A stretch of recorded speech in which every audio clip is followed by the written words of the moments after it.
Quero compartilhar com você um verso no livro do profeta Zacarias. Para isso peço que você abra no capítulo de número 9, o verso de número 12. Zacarias, no capítulo 9, o verso de número 12. Zacarias é o penúltimo livro no Antigo Testamento, para ficar fácil a sua identificação. Zacarias, Malaquias. Este livro do profeta Zacarias, no capítulo de número 9, o verso de número 12, que assim diz: Voltai à fortaleza, ó presos de esperança. Também hoje vos anuncio que tudo vos restituirei em dobro. Quem foi Zacarias e por que ele escreve esse verso? O nome Zacarias significa o Senhor se lembra. Zacarias viveu aproximadamente no ano 520 a 475, ali antes da vinda do Messias, no tempo antes de Cristo. Ele é um profeta que marca o retorno do exílio babilônico. Nas suas palavras proféticas, ele traz uma palavra de esperança para o povo que estava preso e exilado, e ele então traz uma mensagem de reconstrução, de restauração na vida daqueles que estavam experimentando tanta dor, exílios, perdas, destruição, passado destruído, passado manchado, maculado, templos e muros destruídos. E o profeta Zacarias, então, traz neste tempo uma palavra de esperança para aqueles que estavam sendo chamados para reedificar a cidade natal, a cidade de Jerusalém. E então ele aqui nos traz, nesse verso de número 12, um convite: voltai à fortaleza, ó presos de esperança. Também hoje vos anuncio que tudo vos restituirei em dobro. Uma palavra de esperança em que ele, como sacerdote de uma família sacerdotal, investido da autoridade de Deus, de uma palavra de esperança naquele tempo, ele então traz esta palavra para aquele povo que deveria reconstruir. E é interessante que nos primeiros momentos da reconstrução, este povo está muito embalado. Esse povo que vem para reconstruir Jerusalém, eles estão animados, estão motivados, estão fortalecidos, eles estão imbuídos do objetivo da reconstrução, muita mobilização, muita dedicação, o povo se unindo, o povo ofertando, trabalhando, o povo ali envolvidos naquela reconstrução. Mas aos poucos eles vão se enfraquecendo. Aos poucos o trabalho, a dedicação, os seus sonhos, as pressões externas, o constante avanço e os rumores de guerra que giravam em torno de Jerusalém, a constante vigilância com o inimigo, uma política que precisava refazer Jerusalém, retomada de crescimento, retomada da fé, uma nova geração que pudesse nascer e crescer cheios de esperança. Na medida que o tempo passa, esse povo começa então a novamente enfrentar um desânimo, um enfraquecimento, e o profeta Zacarias surge nesse momento. O profeta Zacarias é uma pessoa extremamente importante nesse contexto, porque ele é aquela pessoa da palavra da esperança, da palavra do vigor. Ele é o profeta da reconstrução. Ele inclusive está ao lado de Ageu. Eles são contemporâneos nesta palavra de reconstrução, de esperança para o seu tempo.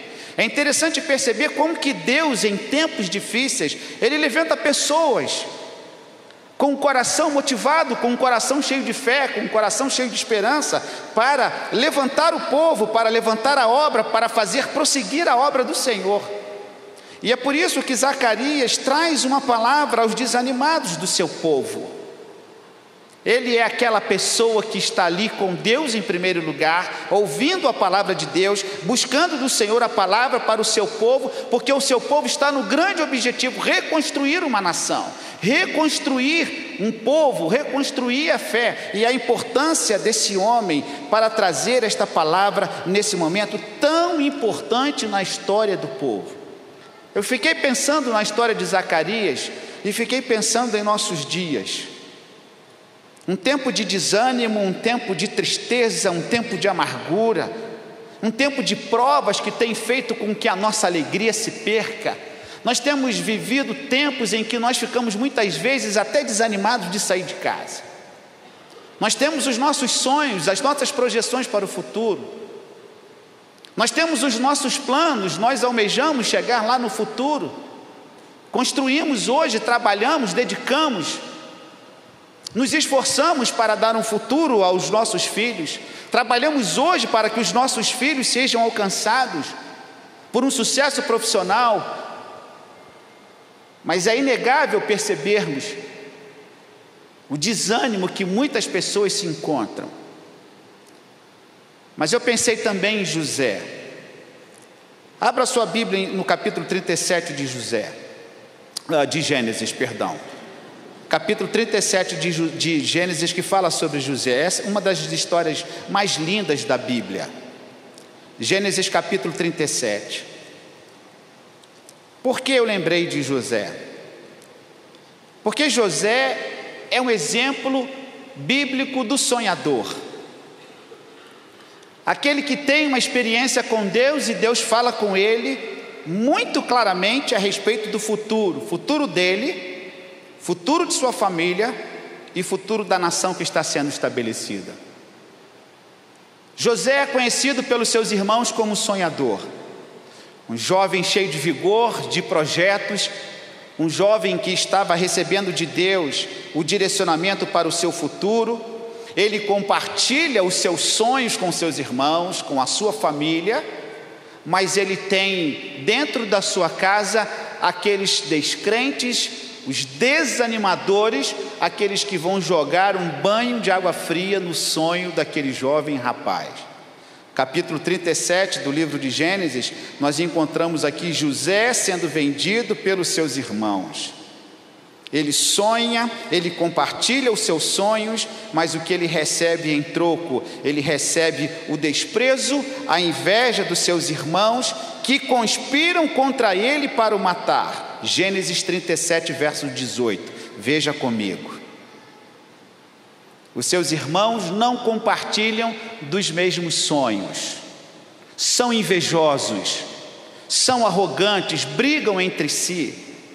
Eles não têm esperança, eles não sabem que a nação, eles não sabem que aquele momento aqui não é propriamente uma nação ainda, mas eles não sabem que a sua família iria experimentar dentro de pouco tempo uma grande fome que viria naquele tempo e que traria pobreza, traria escassez. Eles seriam abalados pela falta de comida. E diante desse cenário assustador, este cenário de escassez e de secura, tem alguém que acredita, tem alguém que sonha.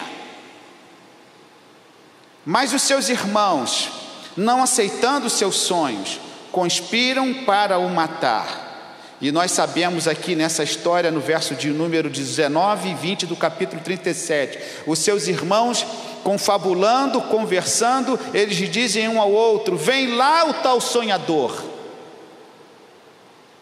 E eles apresentam uma solução contra o irmão sonhador: vinde, pois, agora, matemo-lo e lancemo-lo numa destas cisternas, e diremos: um animal selvagem o comeu, e vejamos em que lhe darão os sonhos. Os seus irmãos que não sonham, que não possuem esperança, que não sabem do futuro que lhes aguarda, os seus irmãos fazem uma proposta: matá-lo, destruí-lo. Mas aí vem uma outra proposta: lançá-lo na cisterna, num buraco. E por que tem a ver com a história de Zacarias?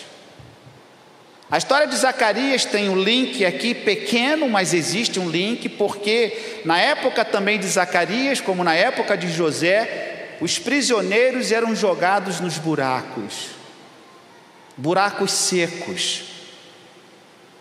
Não havia água, não havia nenhuma espécie de vida, era uma espécie de final, em que a pessoa inclusive poderia morrer ali naquele local.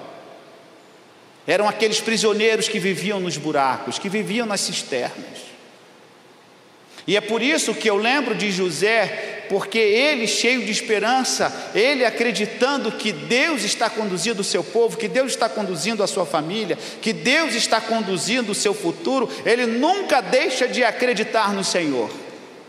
Ainda que lançado numa cisterna, os irmãos conhecem a história no capítulo 37, veja comigo aqui rapidamente, quando José está naquele buraco, quando eles jogam José naquele buraco, eles repartem a túnica, e depois vem uma proposta: vamos vendê-los para os ismaelitas, verso de número 27, os mercadores passam e levam José para o Egito, e eles poderiam então pensar: lá vai o sonhador, lá vai aquele jovem cheio de esperança. Esperança em quê?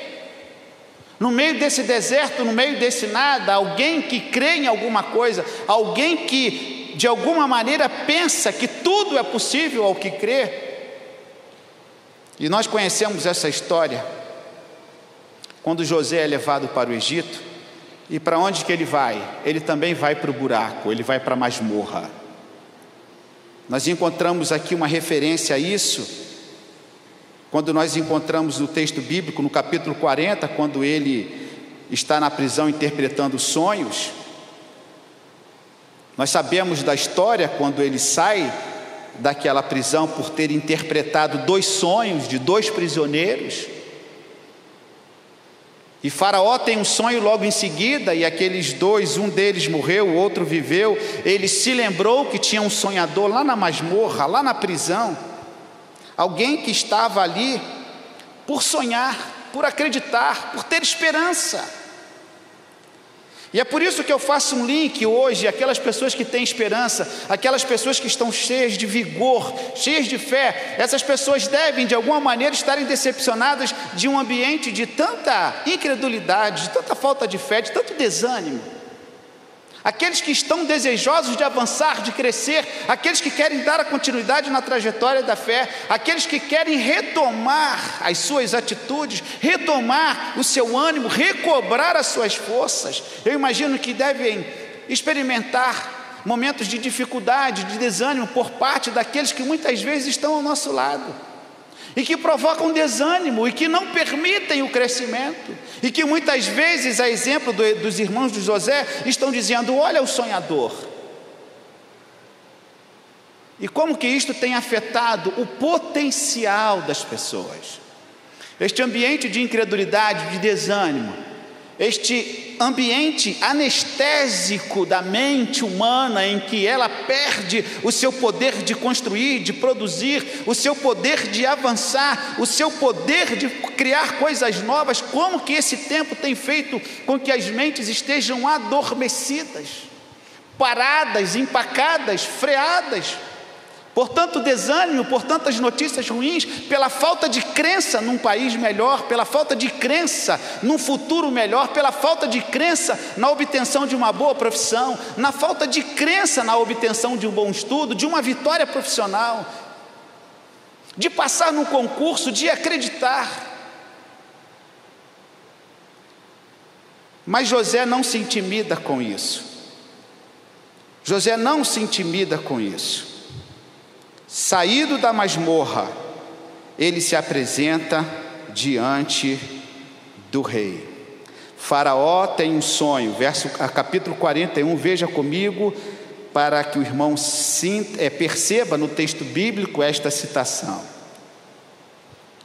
Percebendo aqui nesse texto do capítulo 41, nós percebemos que José, depois de 2 anos completos, Faraó tem um sonho.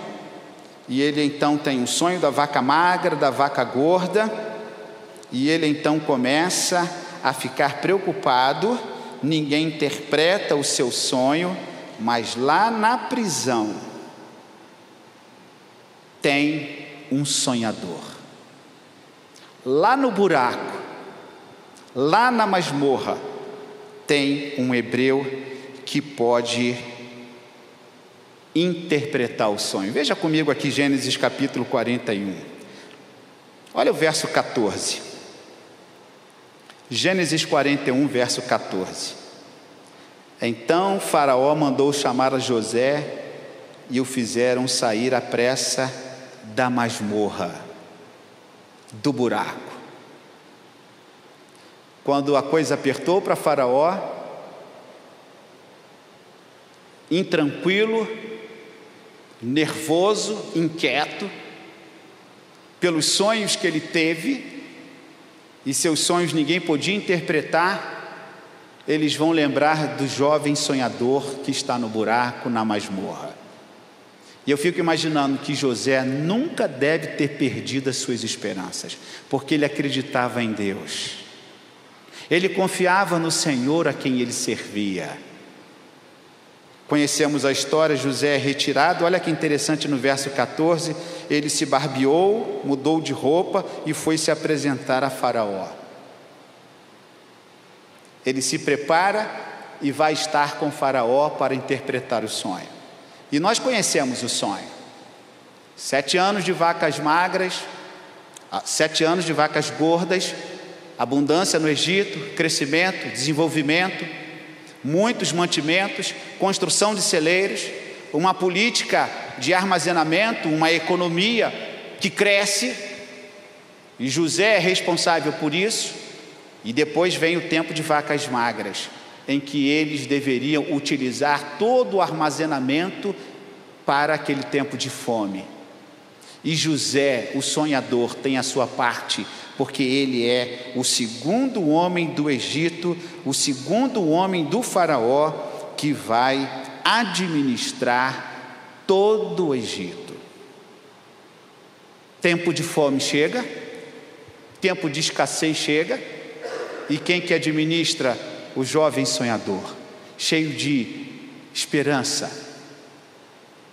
E eu fico imaginando José falando com o Faraó: nós vamos passar por isso, mas nós vamos vencer. E tem a família de José, que também é alcançada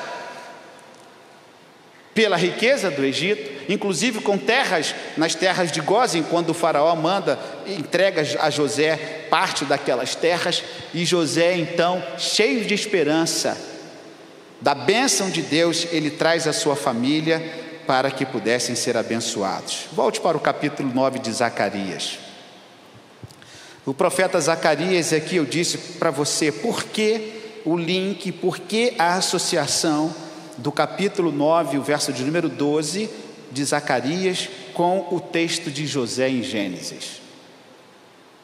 Porque Zacarias também tem uma palavra àquelas pessoas que viviam nos buracos, os presos, os que estavam sendo dominados, os que estavam sem esperança, sem vigor, os que lembravam da sua cidade como uma cidade destruída.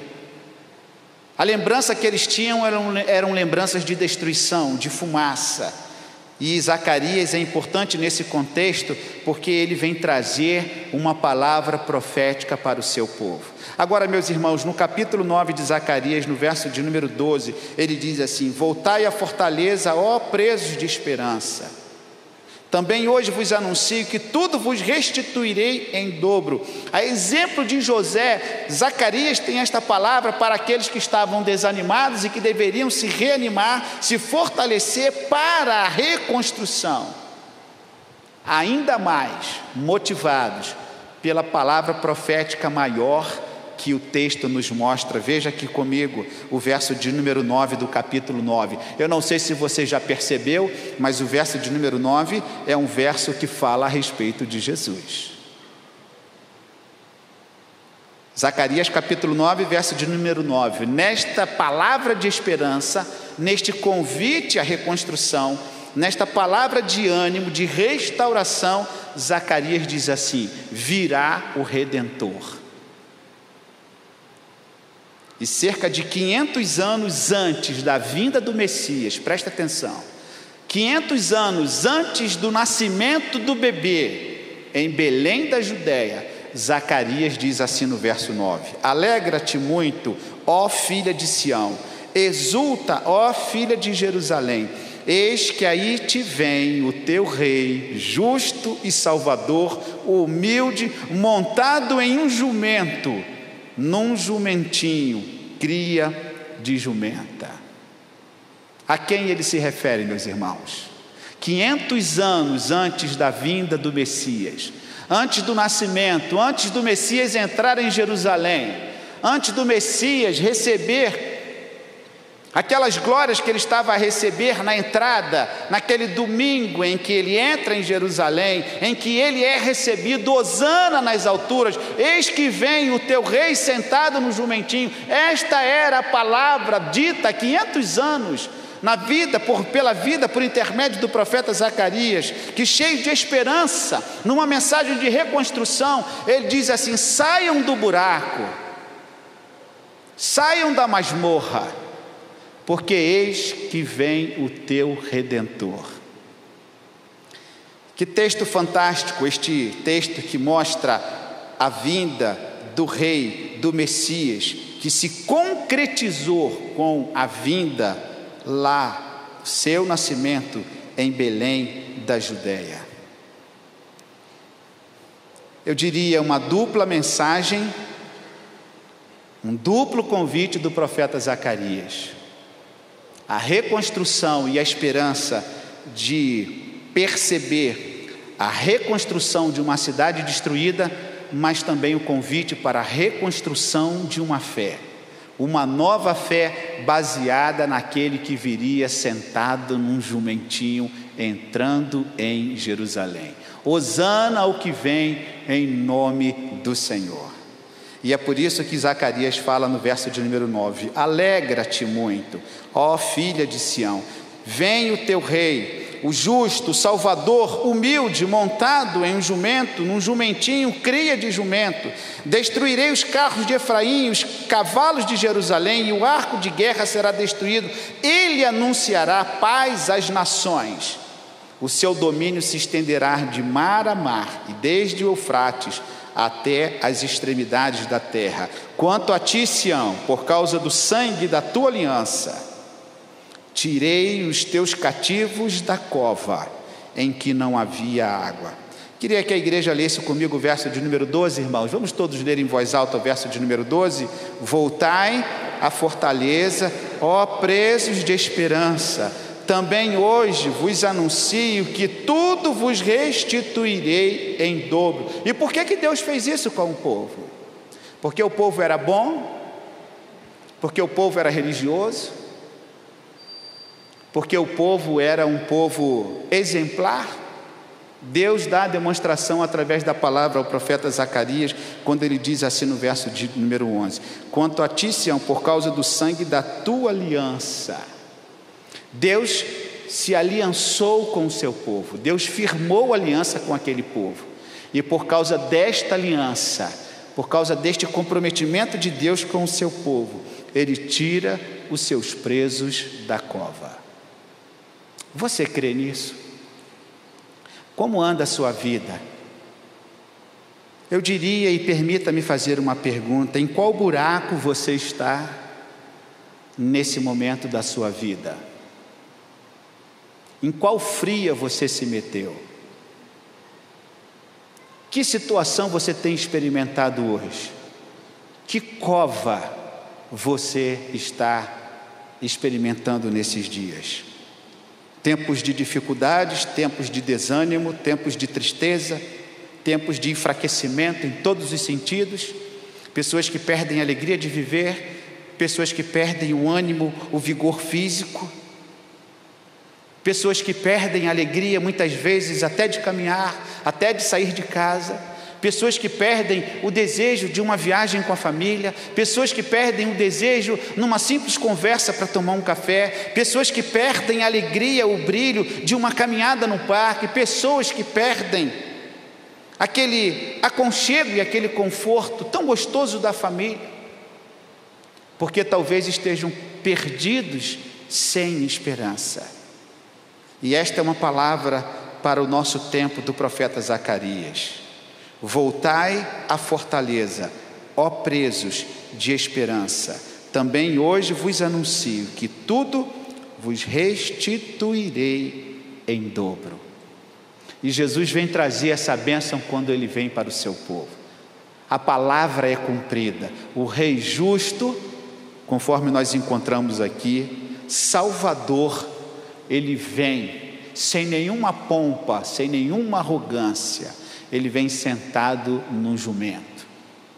Naquela época, meus irmãos, e em muitas outras épocas da história, quando um rei, quando um general, quando um governador entrava numa cidade, ele entrava num cavalo suntuoso, forte, bonito, ele entrava com a sua espada. Quando ele entrava em missão militar, ele entrava ostentando o seu poder, ele entrava sentado num grandioso, belo e bonito animal, demonstrando toda a sua força, todo o seu poder, toda a sua autoridade, e ele então era visto como aquele que entrava com a sua autoridade. Mas Jesus não entra com essa autoridade. Jesus não entra com este aspecto beligerante, com esse aspecto do militarismo, que não é só para brigar, também é para pacificar. Mas há uma diferença. Jesus aqui entra num jumentinho. Ele entra em sinal de paz. Ele entra num sinal de restaurar os perdidos, aqueles que estavam sem esperança. E é por isso que o profeta fala a respeito disso. Eu vou restituir em dobro aquilo que vocês perderam. Por isso, meus irmãos, vamos recobrar os nossos ânimos, a nossa fé, a nossa crença. Vamos retomar para a honra e glória do nome do Senhor. O Salmo 46, verso de número 1 diz assim: Deus é o nosso refúgio e fortaleza, auxílio sempre presente na adversidade. O Salmo 9, versos 9 e 10, ele diz assim: o Senhor é refúgio para os oprimidos, uma torre segura na hora da adversidade. Os que conhecem o teu nome confiam em ti, pois tu, Senhor, jamais abandonas o que te buscam. E o Salmo 118, versos 8 e 9 vai dizer: é melhor buscar refúgio no Senhor do que confiar nos homens. É melhor buscar refúgio no Senhor do que confiar em príncipes. E é por isso que Zacarias traz esta palavra aos presos de esperança: voltai à fortaleza. A fortaleza é Cristo. Nele nós estamos seguros. Queria que você fechasse os seus olhos e que você orasse agora. Eu quero orar por você. Eu não sei como você entrou aqui nesta noite, você que nos acompanha pela internet. Eu não sei qual o buraco, qual a masmorra, qual o calabouço, qual a situação difícil você está vivendo.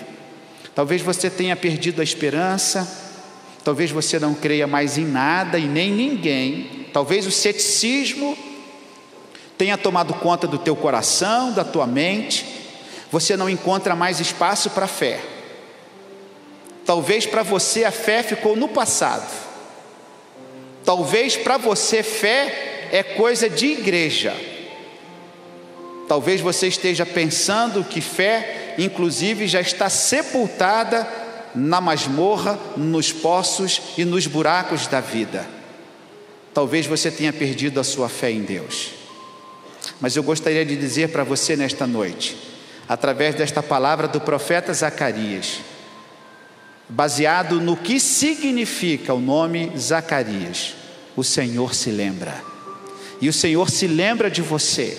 E nesta noite Ele está falando ao teu coração, chamando-o, convidando-o para que você volte à fortaleza, para que você volte para os caminhos do Senhor, para que você continue crendo, para que você encha o teu coração de esperança, para que você retome a fé uma vez perdida e que você receba este Salvador justo que vem para nos salvar, nos abençoar e nos encher novamente de esperança.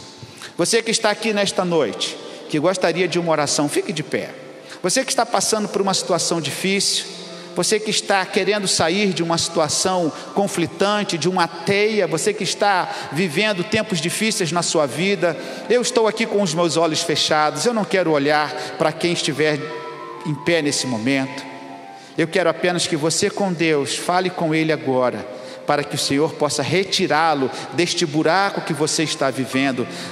Assim como José foi retirado daquela masmorra, daqueles buracos, e foi colocado diante do faraó, o Senhor tem em dobro para a sua vida. Pai, eu quero colocar diante do Senhor tantas vidas que carecem. Nós carecemos do Senhor, nós precisamos do teu auxílio, e tu és o nosso auxílio, tu és a nossa fortaleza, tu és o socorro bem presente na hora da angústia, Senhor.